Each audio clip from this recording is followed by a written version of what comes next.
বাইরের লোক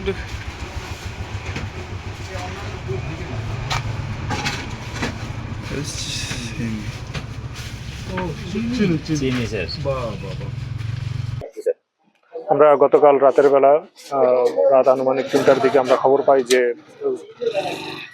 নলছিড়া বাজারে বেশ কিছু চিনি যেটা জাহাজ থেকে অবৈধভাবে নামানো হয়েছে, যেটার বৈধ কোনো মালিকানা নেই। তো আমরা সাথে সাথেই এটা তখনই স্টেপ নেওয়ার চেষ্টা করি এবং গতকাল রাতেই অভিযানের মাধ্যমে ওসি হাতিয়া তার বাহিনীর মাধ্যমে বেশ কিছু চিনি তিনি জব্দ করেন। কিন্তু পরবর্তীতে আবারও গোপন সংবাদ পাই যে আরো কিছু চিনি এখন পর্যন্ত রয়ে গেছে আফাজিয়া বাজারে এবং আরো অন্যান্য জায়গায়। আফাজিয়া বাজারে অভিযান পরিচালনা করে আমরা সেখানে 7 বস্তা আরো চিনি পাই। পরবর্তীতে জানতে পারি যে যেই বস্তাগুলো ওইখানে পাওয়া যাচ্ছিল না সেগুলো অন্য কোথাও সরানো হয়েছে। সেই সংবাদের ভিত্তিতে আমরা সেই নির্দিষ্ট জায়গায় অভিযান চালালে দুলাল ব্যাপারী বা হেলাল উদ্দিন ব্যাপারীর বাড়িতে আরো 78 বস্তা চিনি পাওয়া যায়।